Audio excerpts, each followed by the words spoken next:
नमस्कार सर्वांना माझा नमस्कार. मी आदमाने महादेव मोतीराम आपल्यासाठी मोटिवेशनल कविता, मोटिवेशनल स्पीच, शायरी, सुविचार, कथा एक आपल्यासाठी नवीन नवीन घेऊन येणार आहे. माझ्या यूट्यूब चॅनलचं नाव आहे जिवंतपणीचा स्वर्ग. जिवंतपणीचा स्वर्ग. तरी आपण माझ्या यूट्यूब चॅनलला सबस्क्राईब करा. आवडले असल्यास लाईक करा. माझ्या इथून पुढे लेखणी, माझे जे लेख असणार आहेत, माझी कविता असणार आहे, माझे जे सुविचार असणार आहेत ते प्रत्येक विषयावरती असणार आहेत.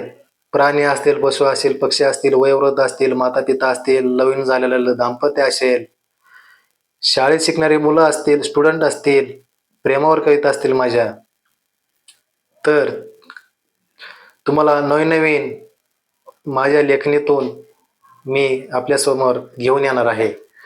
तर मी आपल्याला सांगायचं तात्पर्य काही एकच आहे, यूट्यूब चॅनलवरती यायचं की आपण समाजाचं काहीतरी देणं लागतो. तर माझे जे विचार आहेत, माझ्याकडे जी कला आहे, मी आपणाला शेअर करण्यासाठी यूट्यूब चॅनलवरती मी आलो आहे.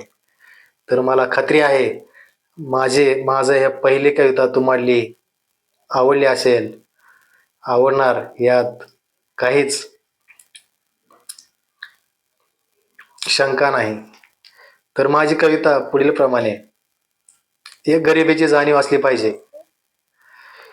तर माझी पहिली कविता माझ्या माईसाहेबाला समर्पित करतो मी. एक होती मातीची भिंत, त्यामध्ये होती एक दिवळी, त्यात राहायची रॉकेलची चिमणी, ती भरायची नाकात काजळी, ती भरायची नाकात काजळी.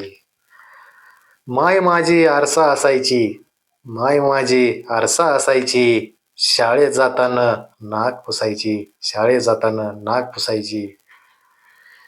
तर जेव्हा आपण गरिबी असते आपल्याकडचं, म्हणजे आई वडिलांचं जे आपलं पहिलं जुनं जे आपलं गरीब असते त्यातून आपण पुढे आलेलो असतो, तर आपण गरीब विसरले नाही पाहिजे.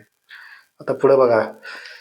रानात सापडलेला पाडाचा आंबा, माय मायासाठी नाही खायची, दिवसभर ती सांभाळून ठेवायची, दिवसभर ती सांभाळून ठेवायची.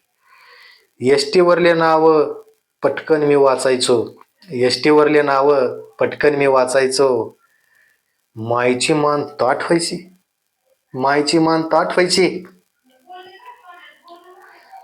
गरिबीची मी जाण ठेवली, गरिबीची मी जाण ठेवली, म्हणूनच मी यशस्वी झेप घेतली, म्हणूनच मी यशस्वी झेप घेतली. धन्यवाद. सर्वांना माझी विनंती आहे, तुम्ही सबस्क्राईब केलं असेल, लाईक करा. हीच प्रेरणा समजून मी आपल्यासाठी नवीन नवीन लेख घेऊन येणार आहे. तुम्ही माझ्यासोबत आणि मी तुमच्यासोबत. चला या. धन्यवाद. ऐकल्याबद्दल धन्यवाद.